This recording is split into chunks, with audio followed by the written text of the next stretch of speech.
So when you are going to prepare for GCP, so you can always sign up for a free account. So that free account contains 3 months of subscription, okay, with 300 something dollars. Okay. So you can always use that. So when you prepare for GCP, no, so you have to create your GCP account. So it will just deduct lump sum 2-3 rupees from your credit card, and it will give you 3 months of free subscription with the with some limitations. But you can use all of the services with some limitations for your practice purposes. Okay. So like before joining the course, just prepare and just create the account so that you can do the hands-on on yourself as well. Okay. So like first of all, I will let you know like we have some prerequisites, and those are Python and SQL. So basically, you can develop for GCP using any kind of programming languages, but we will be showcasing the things into Python only. But I mean, alongside the Python code, I will show you the other codes as well, like Java or Node.js or something if you want. Okay. So, like, let's say if you are experienced in Java or Node.js or something else, then you can just go through that and you can use the corresponding kind of code. Okay. But mostly, we will be working with Python only throughout our course. SQL is required because like in SQL is the heart of data engineering, or we can say data, because SQL helps us to interact with the databases and data warehouses in GCP. Okay, so we have two kinds of SQL supported in GCP, Legacy and Google SQL, and both have 95-96% of similar syntax and similar functions, just that some of the functions are different, okay, in between Legacy and Google SQL. So I will show you like wherever that is required, I will show you like what is the alternative for that particular function in Legacy SQL, and what is the alternative for that particular function in the Google SQL. Okay, but before that, you should be aware of basic concept of SQL and databases as well. Like, I mean, what are the relationships and how I mean, what are the keys, how those work, something like that. Okay, just the basic concepts, and you should be aware of like how to write SQLs. At least you should be aware of CRUD operations. Okay, you should be able to write your CRUD command. Okay, that's I expect. And Python, I expect like the just the basic things like the loops and the conditional statements and like the variables, constants, functions, how to create the functions. That's all. Okay. Rest, I will I mean, while working with the GCP things, we will be going to rest of the things. Okay. So this is what the prerequisite is. Then our GCP course will contain, first of all, we will be having the introduction. So, in this introduction part, we will be covering the basics of GCP. Okay. So, basics like what are the regions and zones available in base. So, like there is one guy who has worked in the AWS, so he can relate like because so look, the cloud computing. Why cloud computing was into picture? Okay. So there was a times where we have the file systems. Okay. So those systems were doing their work, but there were issues in the consistency and redundancy. Okay, so due to redundancy, inconsistencies were raising in the file system. So at that point of time, to resolve these two kinds of issues, database came into picture. Okay, then database were doing their job perfectly, but as soon as time grows, the data was growing. So handling of that growing data then again was the crucial thing. So that was handled by big data technologies. Okay. Then big data resolved our all of the problems of handling any large amount of data on on-prem system. But the issue with on-prem system is what like that is hosted into one single cluster or one single place. Now let's say if is there any issue at that particular place, like let's say there is a natural disaster or some fire happens nearby, then at that point of time your data will be unavailable for some of the time. Okay, so that is not working into the correct distributive way as it is supposed to be. So availability was the major concern while big data came into picture. Okay, so at that point of time, cloud computing was introduced. Okay, so cloud computing, like there are lots of like public clouds, private clouds, like Airtel is working on their private cloud only, and whatever they are working, they are storing the data into, or everything they are storing into private cloud. Now let's say Google. So Google has their own cloud, which is GCP, and that is public cloud. They have made it public to use by other organizations as well. So something like that. So cloud computing came into picture while availability was a major issue. Okay, so how they resolved? They just set up their servers into different continents, different countries, different regions, and they connected them all of those servers virtually. Okay, now let's say if you choose one location, okay, or you have chosen, like let's say India location, okay. So inside India, again, we might have 5 to 6 data centers, okay. So when you will be storing your data at the particular region, it will be replicated to all other regions and zones as well. Okay, so let's say if any issue happens, any natural disaster happen at your like at your primary location, then your data will be available to your customers or to your downstreams via other locations. There will be some I mean there will be some slowness will be there, because when you store your data and when you interact with your data, whatever nearby location is available to your location or to your customer's location, the data will be served via that location. Okay, but if let's say if the issue happens at that location, then it will go to far location. Okay, I mean the data will be served from the far location. So there will be there will be some lateness in the data, but still it will be available. Okay, so GCP's motto is 99.99% availability. Okay, so that's where cloud computing came into picture. So we will be learning about these I mean basics, like what are the regions and zones available in GCP, and how you can optimize your costing based out on the regions and zones as well. Okay, so we'll be going into the basics. Then we will be learning about access control. Okay, so basically, uh, this is about the data, and data is something which needs to be secured. Okay, so we will be learning about the IAM console, which is the identity access management console. Okay, using which you can control the accesses on user level, services level, and what we say organization level. Okay, so organization level means like you want to create a organization and you want to set up a VPC server. Okay, and like let's say you have a domain, like let's say abc.com.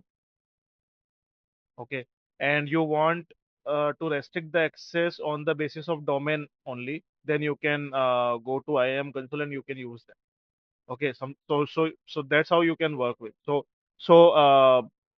using IAM console, we will learn about like how to apply user level accesses into GC. Okay, then we will be going through our data lake. Okay, and data lake is GCS here. So data lake is something which can contain any kind of data in raw format. Okay, let's say if you are storing some images or videos, or let's say CSV files, JSON files, Parquet files, anything you can store at one place, that is called as the data lake. Okay, so that is in GCP, which is a Google Cloud Storage. Okay, so then we will be learning about the Google Cloud Storage service, like what are the different classes, how you can optimize your GCS, how you can apply these IAM accesses on GCS, on individual object levels, on folder levels, on bucket levels.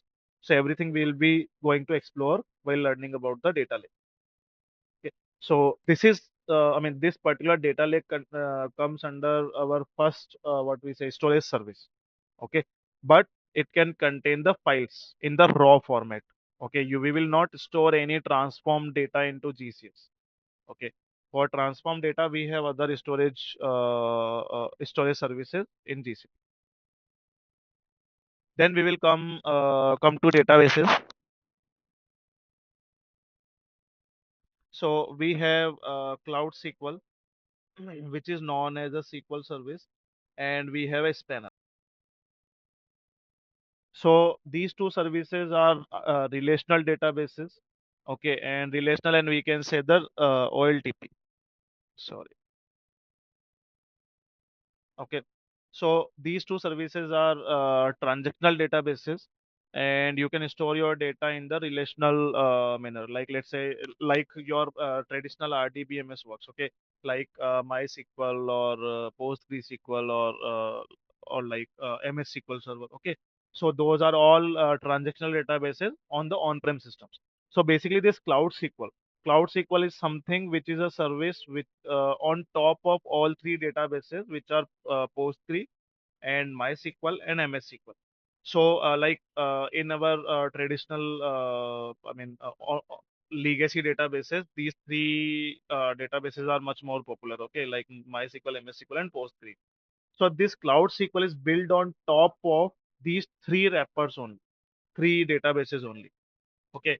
It's just that they have provided the capability of auto scaling, auto management. You do not need to manage the server kind of thing, auto backup, auto recovery, those kinds of things. Like in legacy, you need to do that in manually. Okay, or you need to write your automation scripts for those kinds of stuff. But here you do not need to do that. You just need to set up the schedulers, like at what time you want to perform the restorations or backups or something like that, and it will do the things for you. So that is what Cloud SQL. And Spanner is Google's own developed database. Okay. So in Cloud SQL, you cannot work with big data. Okay. If you are having some normal kind of like volume is not the concern for your database, like volume is less, then you can work with Cloud SQL. But if you have a volume in the data, then you have to work with Spanner. Okay. So this is what GCP has given us for the as a big data product, which is a span, and both are a transactional database. Then comes into picture data warehouse. Okay. So data warehouse is BigQuery. So this is something OLAP, analytical database. Okay. So BigQuery is something which is again Google's core product. Okay. And this is analytical database. So here, when you will be working with transactional like OLTP databases, so here you will see like these are more write optimized. Let's say if you want to perform some write operations, you want to perform updations. Okay, so those will be more optimized into these two services. But when you work with BigQuery, BigQuery is analytical. Okay, so here read queries will be more optimized. If you are going to write record by record, or you are going to update something into BigQuery, you will find it very slow. Okay, why? Because this is not meant to be worked for the transactional kind of things. So this is a data warehouse where you will be working with BigQuery. So you'll be spending lots of time around BigQuery. So inside BigQuery again, we can control accesses using IAM. Plus, we have other strategies as well, which are core features of BigQuery, like row level security, column level security, and other stuff. We will be exploring those as well. Then we will be working with data transfer service. Okay. So data transfer service is something which can contain, which can connect with your some of the on-prem databases or multi-cloud, like let's say AWS or Azure, and you can directly connect your those databases or Azure or something directly to GCP, and you can directly transfer the data without any transfer into GCP. So we'll be looking into the data transfer service after exploring these databases and data warehouses. Like after data transfer service, we will be learning about the ETL tools in GCP. So we have Dataflow and Dataproc. Okay. So we will be learning about Dataflow and Dataproc. So Dataflow is 100% serverless. Dataproc is something where you need to manage some kind of servers. Okay. Now, what is the major difference between these? So let's say if you are working with your Hadoop system in legacy, okay, and you do not want to, like what we say, you do not want to modify your existing scripts or something, and you just want to use the Hadoop kind of architecture in your GCP, then you can choose Dataproc because Dataproc is built on top of Hadoop. Okay, so all of your yarn scripts or MapReduce programs or Spark or PySpark scripts, directly you can use them into Dataproc without any modification. You just need to modify the source and target something like that. But logically, you do not need to modify it. It will work fine as it is working in your legacy system. Okay, but Dataflow is something which is a different aspect of, which is provided by GCP. And it depends on Apache Beam. Apache Beam is something like if you have heard of Apache Spark, okay. So Apache Spark is something which is an open source community for to manage your big data into on-prem systems, okay. So like that only, we have a Apache Beam. Beam, okay. So this Apache Beam is a framework we can say, or it is similar kind of thing. With it is a similar like the PySpark, okay, or Spark. So it is built by the Google only, and it is a open source. Okay, so Dataflow is using Apache Beam only. So first of all, before going to the Dataflow, we will be learning about the Apache Beam and its concept. Okay, so this is Apache Beam code you can write in Python, Java, Node.js, JavaScript, anything. But we will be exploring the Apache Beam using Python only. Okay, so we'll be learning about this. Then after Apache Beam, we will be learning about the data. So these are our ETL tools available in the in GCP. Then after that, we will be learning about uh, cloud functions. Okay. So let's say if you want to perform any event based transformations or event based, if you want to detect any kind of event in GCP, so for that we have cloud. So any events happening into your GCP, let's say if you have changed something into BigQuery or Cloud SQL, or if you have created some tables, or if you have uploaded some file into GCS, any event happening into your GCP, you can capture that event using Cloud Function. Okay. Even you can capture the HTTP events as well. Let's say if you have created an API, okay, and you want to capture that API hit, when you run that, when you call that API. So if you want to capture that call into GCP, you can just use the cloud functions for that HTTP call. Okay. So we'll be learning about the cloud functions. So this is also a part of ETL tool. Why? Like, so you cannot do heavy transformations. Why? Because this cloud function has some limitations like execution time. So its execution time is 9. Okay. So now, 9 minutes or 1 hour. I will show you the cases why these two kinds of times are there. Okay, at different places. Like for some of the events, it can run up to 1 hour, and some of the events it can run up to 9 minutes only. Okay. So that's, and our ETL jobs can process TBs of data, PBs of data. So at that point of time, your job will not finish under this particular time frame. So that's why cloud function is not meant to be built for is not meant to be built for the heavy job or heavy transformations. If you are doing your heavy transformations like which are long running, then you have to choose Dataflow or Dataproc. Okay. Now, let's say if you are working with Hadoop systems, then you can choose Dataproc. And if you are comfortable to manage the clusters, you can choose the Dataproc. But if you are not comfortable to manage the servers, you can choose the data. But here you need to have a, working knowledge of Apache. Okay. So because PySpark is something which is like a white box. You have lots of control in your hand when you are working with Spark or PySpark. But while working with Apache Beam, you have less control than the Apache Spark. Okay, so that's the like tricky part of Apache. It is a quite black box kind of thing. So next we will be learning about the schedulers. So in schedulers we have a cloud scheduler and we have composer. Okay, so cloud scheduler is something which is a cron job. Okay, so if you have worked in Linux and you have set up some cron tab jobs, then you must be heard of this kind of word cron job. So this is nothing. This is just a cron job where you can schedule something in your GCP.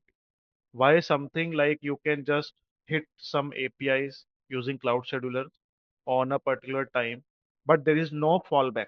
Fallback means like if anything goes wrong, if anything went wrong, then you need to execute everything from starting. Okay, starting means like I mean at the very first step. Okay, so that's what Cloud Scheduler. But it you can just but this is more cost effective. But we don't have much more flexibility with Cloud Scheduler. Okay, so we'll be learning about the Cloud Schedulers. Then we will be learning about the Composer. And this Composer is based on the Airflow. Airflow is again product of the Apache community, which is open source.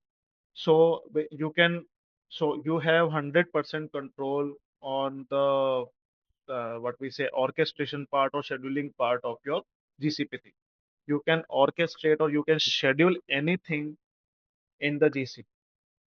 Okay. Or let's say if you are installing Airflow in your local system as well, you can automate anything in your local system as well. So we will be learning about the Composer and Airflow. So Airflow again is built on top of Python libraries only, and we have something called as a directed acyclic graph.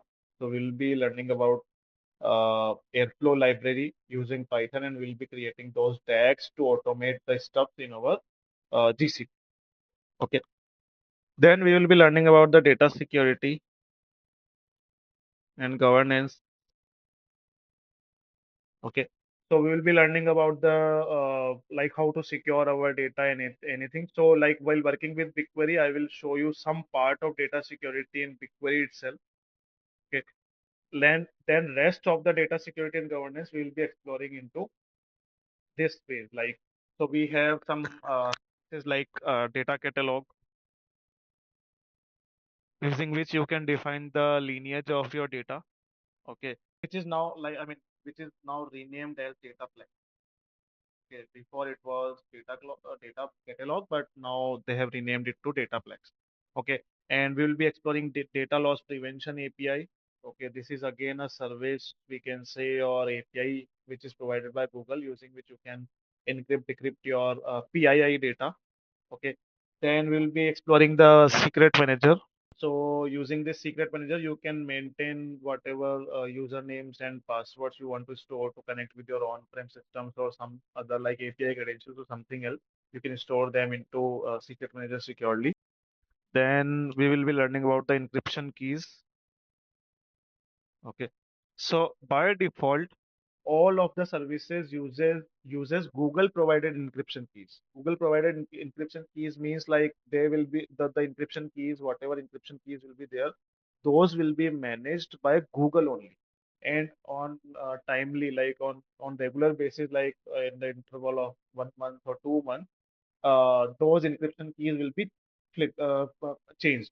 Okay, but if you want to take control over the encryption keys as well, then those are customer managed encryption keys. Then in that case, you need to maintain those encryption keys. You need to switch or change your encryption keys in the regular manner. Okay. We will be learning about the encryption keys, like how to set up customer managed encryption keys and how to use them throughout like DCS objects or the BigQuery or something like that. Okay. After that, this data security and governance, we will be looking into cloud build and GitHub. Okay. So basically, if you want to deploy, you want to automate the deployment, okay, in your GCP, then you can do that via cloud build. Okay, so like whatever you are storing into GitHub, you just need to write the cloud build script and you need to deploy that using cloud build. So whatever you will pushing into GitHub, that will be automatically deployed into your GCP. So this is what we will be covering in our oh sorry, I forgot. Yeah. After this scheduler, we will be learning about the real time, okay, real time data processing.